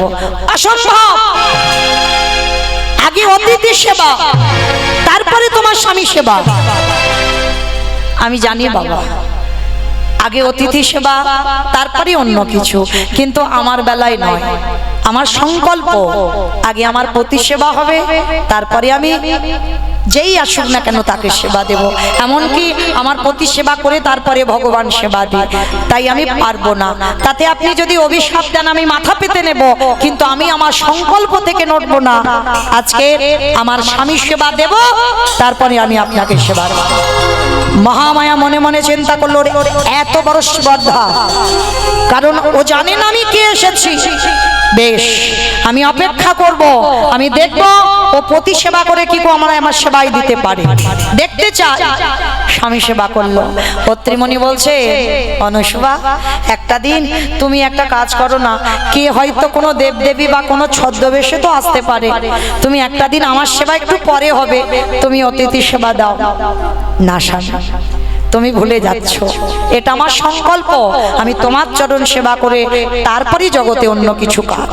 তাতে আমার অভিশাপ নিয়ে যদি আমাকে নরকে যেতে হয় আমি যাব, কিন্তু পতি সেবার বাইরে আমি আগে কিছু করব না। দেখো তুমি যেটা ভালো বোঝো করো। এইবার পতি সেবা দিয়ে মহামায়া রূপী ব্রাহ্মণকে সেবা দিয়েছে। আর যেই না সেবা দিয়েছে মহামায়ার মায়ার দ্বারা এক হাড়ি অন্ন ব্যঞ্জন একাই সব খেয়ে ফেলছে। তবু উদর ভর্তি হচ্ছে না। অনুসুবা আরো দাও, আরো এনে দাও, এখন আমার পেট ভরছে না, আরো খেতে হবে। অনুসুবা ঘরের মধ্যে গিয়ে দেখছে একটা অন্ন ব্যঞ্জন কিচ্ছু করে নেই। সর্বনাশ, এবার আমি কি দেব? ওদিকে অতিথি ক্ষুধায় কষ্ট পাচ্ছে, স্বামীর কাছে ছুটে গেছে স্বামী। এ মনে হয় কোনো রাক্ষসী বা দেবদেবী কে এসেছে জানি না, এত এত অন্ন ব্যঞ্জন দিচ্ছি তবু সে সব খেয়ে ফেলছে। অত্রিমণি রেগে গেছে। আমি বারবার তোমাকে বলেছিলাম তুমি অতিথি সেবা একটা দিন করো, তুমি তোমার জেদ বজায় রেখেছো, তোমার সংকল্প বজায় রেখেছো, এবার কি করবে করো, আমি কিচ্ছু জানি না। স্বামী মুখ ঘুরিয়ে নিল। অনুসুবা বলছে বেশ, আমি যদি প্রকৃত একনিষ্ঠ ভাবে আমি প্রতি সেবা করি আর ওই সেবার পূর্ণ বলে আমি দেব, উনি যেই হোক না কেন ওনার উদর ভর্তি আমি করব। স্বামীর কাছ থেকে কুমণ্ডলীর জলটা নিয়েছে। বাবা এমনই দুর্ভাগা কপাল, চাল ডাল তো নেই ঘরে, একটা জ্বালানি কাঠও নেই। শূন্য হাঁড়িটা বসিয়েছে উনানে, কাঠ চাল ডাল কিচ্ছু নেই, তাহলে কি করে অন্ন ব্যঞ্জন হবে? ওই কুমণ্ডলীর জলটা নিয়ে শূন্য হাঁড়িটা বসিয়ে চক্ষুটা মুদিত করে ওই মেয়ের একটাই তো মন্ত্র, ওম পতি পরমেশ্বরায় নমঃ, ওম পতি পরমেশ্বরায় নমঃ, ওম পতি পরমেশ্বরায় নমঃ, ওম পতি পরমেশ্বরায় নমঃ, ওম পতি পরমেশ্বরায় নমঃ, ওম পতি পরমেশ্বরায়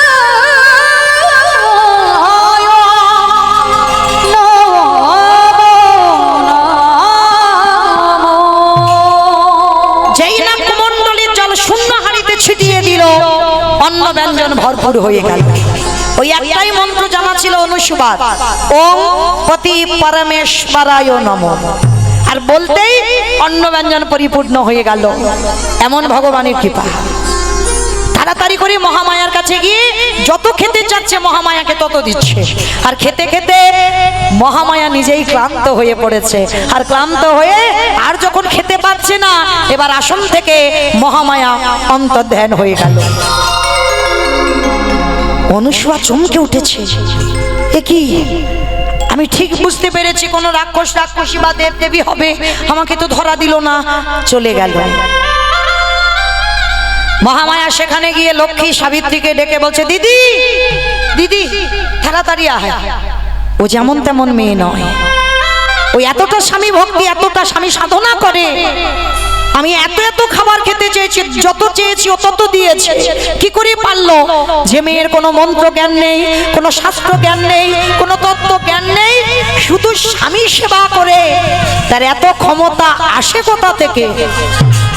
তাহলে আমিও জগৎ জননী মা দুর্গা, আমি সবার মা, আমিও দেখতে চাই ও কি করে আমার মায়া থেকে ও উঠতে পারে, কি করে ও সমাজে প্রতিষ্ঠিত পায়, যে মর্তের মাটিতে মহাসতী।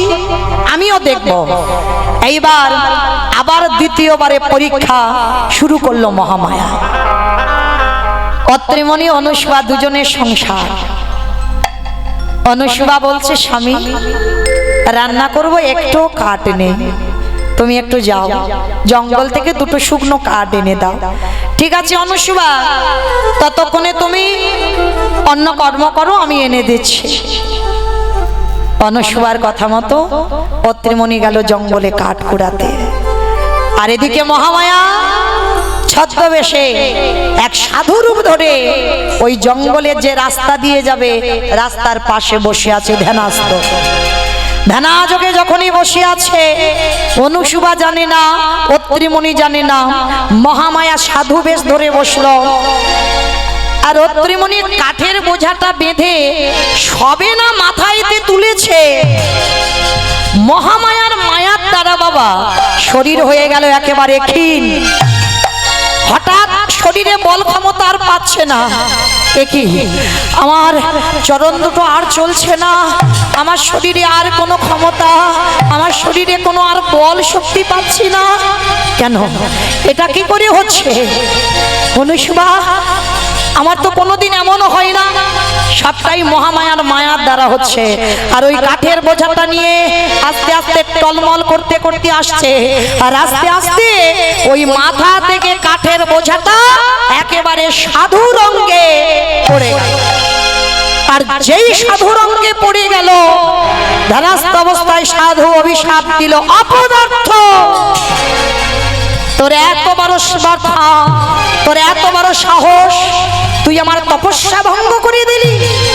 এই মুহূর্তে আমি তোকে অভিশাপ দিলাম, তোর সর্বাঙ্গে হোক গলিত কুষ্ঠ ব্যাধি।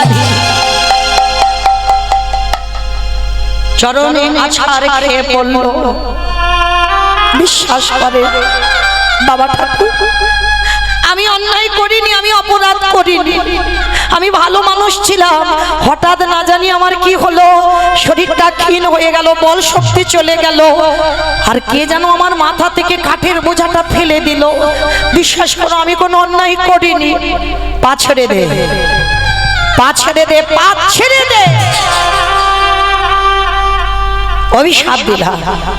শুধু কুষ্ঠ ব্যাধি নয়, আজকে থেকে দিন গুনতে থাক।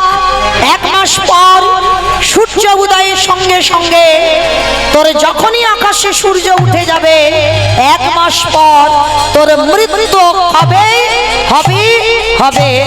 অনুসূয়া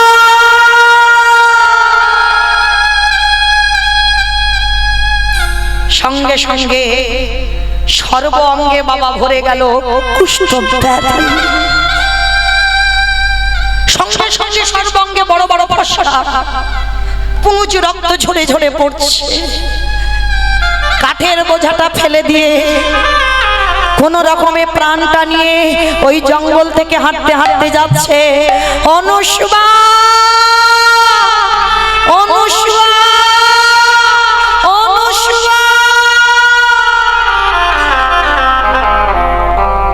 যেই না দরজায় শুনতে পেয়েছে অনুসূয়া, এ কি আমার স্বামীর কণ্ঠস্বর, কোনোদিন তোমায় এমন করে ডাকে না। পাগলিনীর মতো সব কাজ ফেলে রেখে ছুটে গেল দরজায়, আর গিয়ে দেখে না স্বামীর সর্বাঙ্গে পুঁজ রক্ত ঝরে ঝরে পড়ছে। চমকে উঠল স্বামী, এটা কি করে হলো তোমার? তোমার সর্বাঙ্গে পুঁজ রক্ত কি করেছো তুমি? অনুসূয়া কিছু বুঝতে পারলাম না। আমি তো তোমার কথা মতো জঙ্গলে কাঠ কুড়াতে গেলাম। এক সাধু বসেছিল জঙ্গলের পাশে। আমি জানি না কি করে হলো অনুসূয়া, আমার হঠাৎ যেন শরীর ক্ষীণ হয়ে গেল, হাঁটতে চলতে পারছি না, আর মাথা থেকে কাঠের বোঝাটা সাধুর গায়ে পড়ে গেল। সাধু আমায় অভিশাপ দিয়েছে, আমার সর্বাঙ্গে হবে গলিত কুষ্ঠ ব্যাধি। শুধু কুষ্ঠ ব্যাধি নয়, 1 মাস পর সূর্য ওঠার সঙ্গে সঙ্গে আমার মৃত্যু হয়ে যাবে। না বলো না, আমি সহিতে পারি না,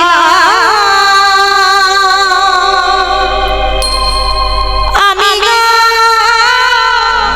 সহিতে পারি না।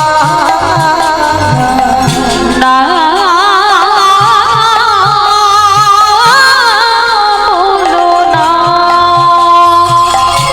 বলো না, আমি চুপ করো। সহিতে পারি না,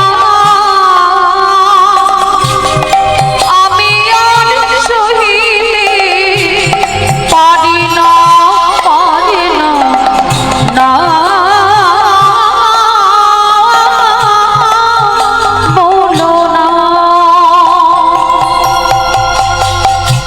চিরবান চিরধনে যে তুমি আমাদের ছাড়িয়া তুমি যেও না, আমারে ছাড়িয়া তুমি যেও না। চিরবাসিত যে তোরে আমারে ছাড়িয়া তুমি যেও না, আমারে ছাড়িয়া তুমি যেও না, যেও না, না বলো না, বলো না। নিতাই গৌর প্রেমানন্দে আমি সহিতে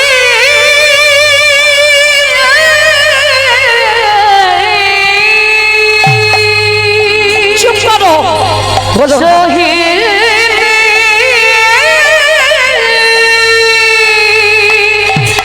পারি না।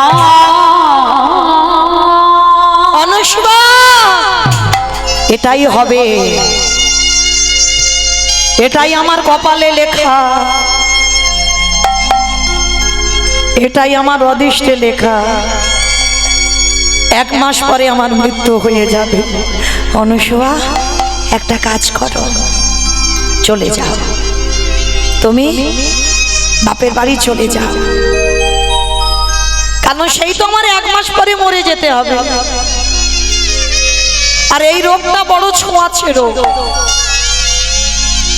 তুমি যদি আমার সেবা করো, আমার সেবা করতে করতে তুমিও অসুস্থ হবে, তখন আমি তোমাকে কার কাছে দিয়ে যাব? কে তোমাকে দেখবে বলো? আমি মরে বলছি শান্তি পাবো না। তাই যাও, তুমি সময় থাকতে থাকতে তোমার বাপের বাড়ি চলে যাও।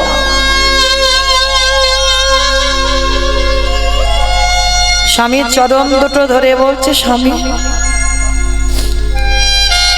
যেদিন থেকে আমার বাবা তোমার হাতে তুলে দিল,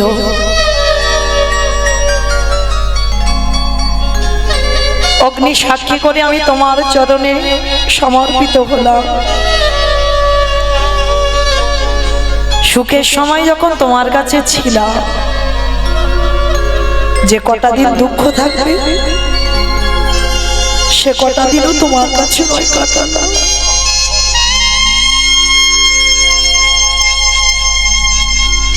অনুষ্কা তুমি বুঝতে পারছো না, আমার এই রোগ যদি তুমি আমাকে সেবা করো, যদি তোমার হয়ে যায়, তোমাকে কে দেখবে বলো? তুমি নয় আমাকে দেখবে, কিন্তু আমার এই যে ব্যাধি, আমার সর্বঙ্গে মাংস খসে খসে পড়ে যাচ্ছে, কে দেখবে তোমার? স্বামী,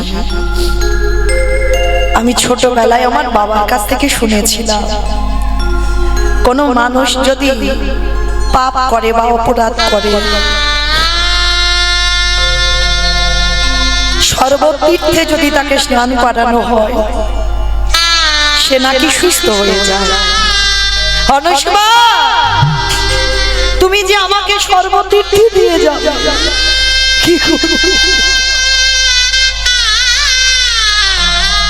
কি করে নিয়ে যাবে তুমি?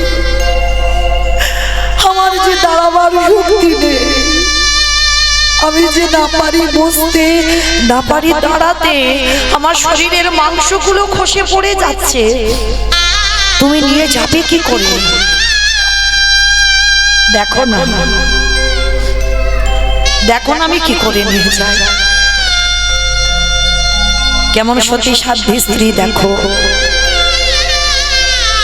জঙ্গলে ঘুরে কিছু কাঠ কেটেছে, কাঠগুলো কেটে একটা বড় কাঠের গাড়ি করেছে, আর গাছের শিকড় কেটে দড়ি করেছে। স্বামীকে ওই গাড়িতে শয়ন করেছে।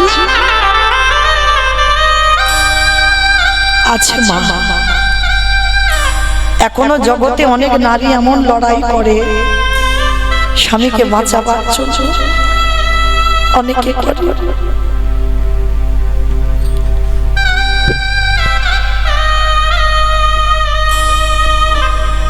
কারণ আমাদের পরিবারের এক ঘটনা বাবা, আমার এক মাসিমণি খুব বড় কাঙাল, কোনো অর্থ নেই, লোকের বাড়ি কাজ করে। আজ 2 দিন হলো গেছে বাবা ব্যাঙ্গালোরে, অনেক দিন ধরে লড়াই করছে স্বামীকে ফেরাবার জন্য। কদিন পরেই তার অপারেশন। আশীর্বাদ করবেন যেন সুস্থ হয়ে তিনি ফিরে আসতে পারেন।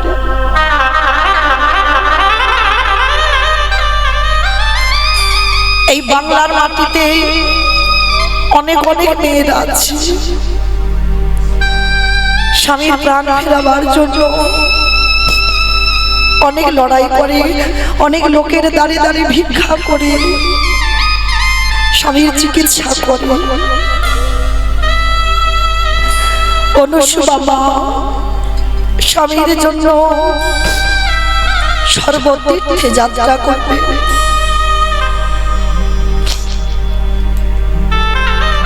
কিন্তু ওই রোগগ্রস্ত স্বামী যে বসতে পারে না, যে দাঁড়াতে পারে না, যে একেবারে অসহায়, ওই কাঠের গাড়িতে করে যাচ্ছে। দয়াময় অনেক সুখের জন্য ঘর বেঁধেছি, সব যদি কেড়ে নেবে। কি বলেছিল তোমার এমন সংসার দিতে?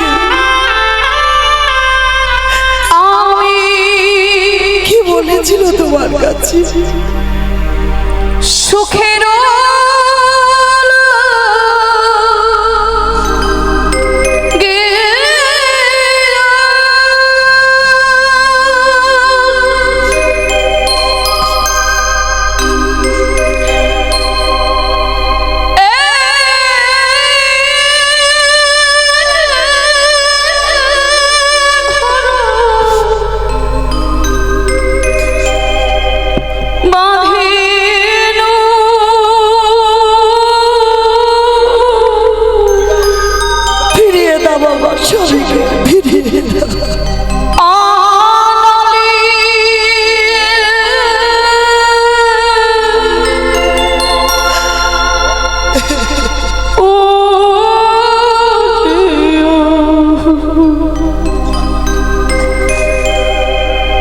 গেল রে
গেল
দোষ ছিল আমার। এই অভাগিনী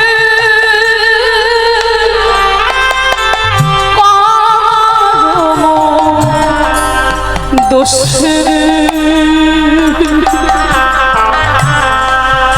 অভাগিনীর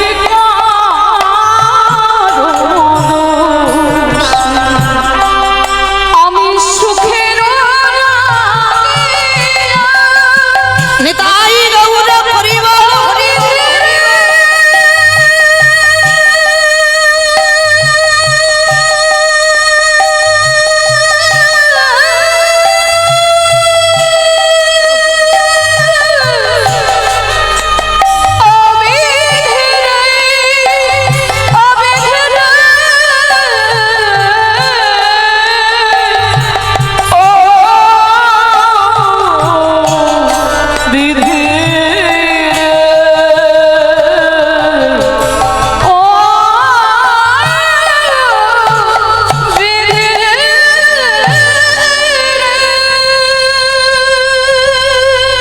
আজ নয়নের জলে আজ অনুসুয়া মায়া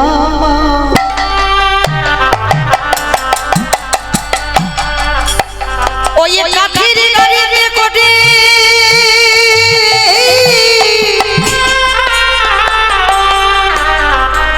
আজ সরোবর তীর্থে স্নান করাতে যায় আর পৌঁছে গেল বাবা একেবারে মরুভূমিতে। টানতে টানতে গাড়িটা নিয়ে গেল মরুভূমিতে, আর সেইখানে এত রোদ। অনুসুয়া একটু জল দেবে অনুসুয়া, বড় কষ্ট।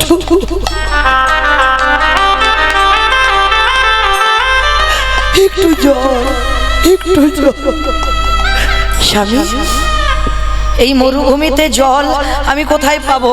ঠিক আছে, তুমি একটু এখানে থাকো, আমি দেখছি কোথায় পাওয়া যায়। মরুভূমিতে চারিদিকে ছুটছে, আর মরুভূমিতে জল কোথায় পাবে? পাচ্ছে না। ওদিকে মহামায়া বসে বসে ভাবছে, এইবার দেখবো তুই স্বামীর বদনে কি করে জল তুলে দিতে পারিস। কত বড় পরীক্ষা একটা নারীর উপরে। এইবার মহামায়া এক ঘাতক রূপ ধারণ করে বসে আছে মরুভূমিতে।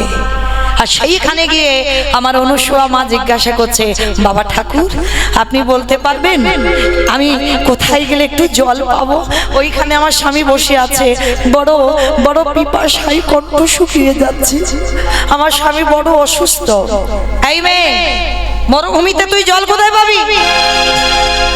তবে শোন, জল পেতে পারিস যদি আমার এই অস্ত্রটা দিয়ে তুই তোর এই দক্ষিণ উরুদেশটাকে ছেদন করে দিতে পারিস।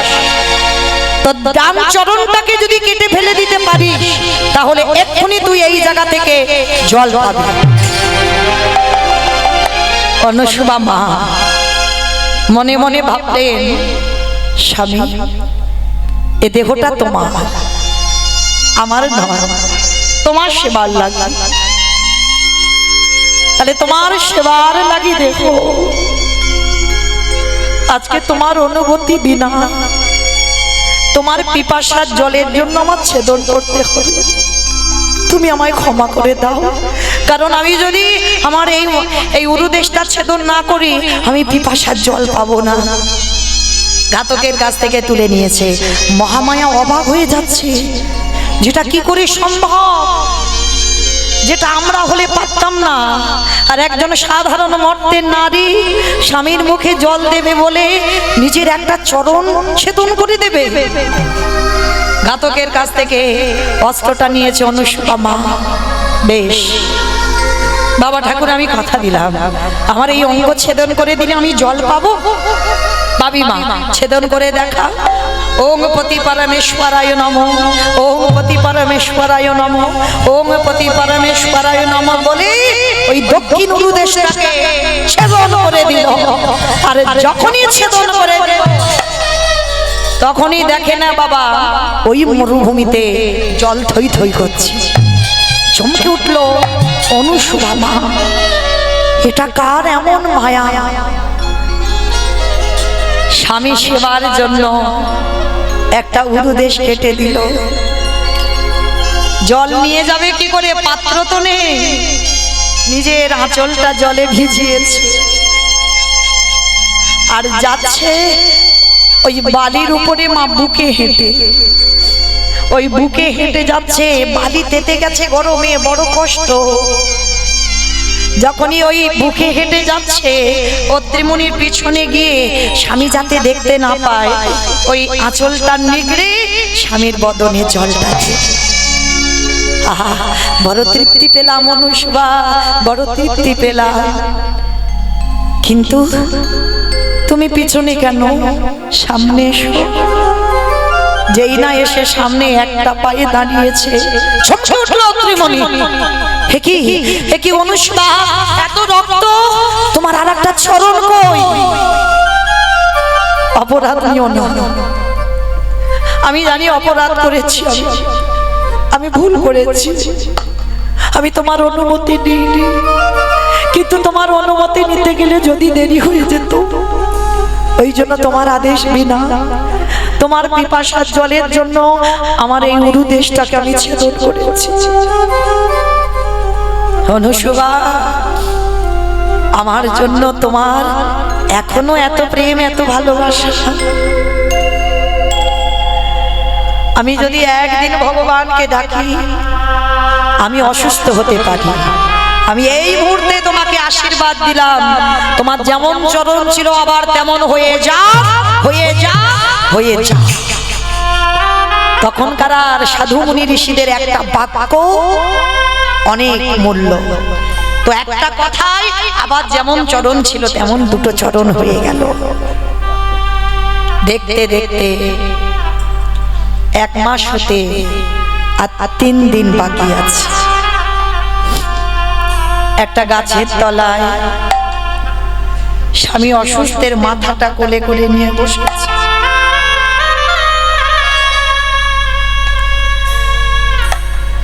অত্রিমণি বলছে, অনুসুবা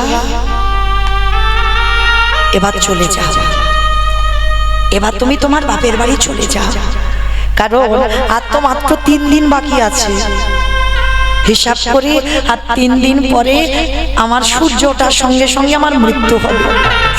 যাও যাও, আমার এখানে বাঘ শিকাল কুকুরে ছেড়ে খাক, আমার অসুবিধা নাই, কারণ সেই তো আমার চলে যেতে হবে, আমি মৃত্যুকে আর ভয় পাই না। যাও, তুমি আমাকে রেখে চলে যাও। আবার তুমি ভুল করছো। যে কটা দিন সুখে কাটিয়েছি, সেই কটা দিন নয় দুঃখেও কাটালা, কিন্তু তোমার চরণ ছেড়ে আমি কোথাও যাব না। অনুসুবা, তুমি কেন বুঝতে চাইছো না? 3 দিন পরে আমার মৃত্যু, আমি তোমাকে কার কাছে রেখে যাব? তুমি যদি তোমার বাপের বাড়ি ফিরে যাও, আমি তো মরে শান্তি পাবো। তুমি চলে যাও, তুমি চলে যাও। না স্বামী, মরতে গেলে তোমার সঙ্গে মরবো, বাঁচতে গেলে তোমার সঙ্গে বাঁচবো। আর দেখি না কার এত বড় সাহস আমার কাছ থেকে তোমায় নিতে পারে। সাবিত্রী মা ফেরাইনি সত্যবানের প্রাণ, বেহুলা মা ফেরাইনি লক্ষিন্দরের প্রাণ। স্বামী মরে গেছে, হাড়গুলো গুছিয়ে রেখেছে, আবার আমার মনসামা চুরি করে একটা হাড় নিয়েছিল, সে আবার খুঁজে খুঁজে আনতে হলো। কত বড় একটা সতী নারীকে পরীক্ষা দিতে হলো, কিন্তু শেষে ভগবান দেব দেবী সবাই নত হতে হলো মা বেহুলার কাছে, মা সাবিত্রীর কাছে। যমরাজ এসে নত হয়ে গেল। অনুসুবা মা মনে মনে চিন্তা করছে, আমিও পারবো, কারণ আমি একনিষ্ঠ ভাবে যদি আমি প্রতি সেবা করি, আমিও পারবো, আমিও করে দেখাবো জগতে। শোনো স্বামী, অভিশাপ আছে, সূর্য ওঠার সঙ্গে সঙ্গে তোমার মৃত্যু হবে। পারবে না। বলে কি করে পারবে না? বলে দেখো না, স্বামীর মাথাটা কোলে করে নিয়ে অনুষ্বা বসে আছে। সূর্য দেবতা একদিন পরে ওঠো, সূর্য দেবতা একদিন পরে ওঠো, সূর্য দেবতা একদিন পরে ওঠো, সূর্য দেবতা একদিন পরে ওঠো, সতী নারী শীতের সিঁদুর মুছে দিল, সতী নারী হাতের শাখা ভেঙে দিল, তোমায় বলি সূর্য দে উদয় হইও না, সূর্য দেবতা একদিন পরে, সূর্য দেবতা একদিন পরে ওঠো। যখনই অনুষ্বা মা বলল সূর্য দেবতা একদিন পরে ওঠো, সতী নারীর হাতের শাখা শীতের সিঁদুর তুমি কোনোদিন মুছে দিতে পারো না। এইবার ওই একটা কথায় সূর্যদেবের ওঠার রাস্তা অবরোধ হয়ে গেল। এক সপ্তাহ হয়ে গেল আর সূর্য উঠছে না, আর সূর্য না উঠলে পত্রিমুনির মৃত্যু হবে না। রাস্তা অবরোধ হয়ে গেছে একটা মর্তধামের নারীর কথা। আর যখন সূর্য উঠতে পারছে না, বাবা সূর্যদেব যদি না ওঠে জীব জগৎ সব মরে যাবে, কেউ বাঁচবে না। গাছপালা না থাকলে অক্সিজেন পাবো না, আর জীব জগৎ সৌরশক্তি তো দরকার, বাঁচবো না, কেউ বাঁচতে পারবো না। সূর্য উদয় হয় তার নিয়ম অনুসারে, তাই তো আমাদের প্রাণ আছে।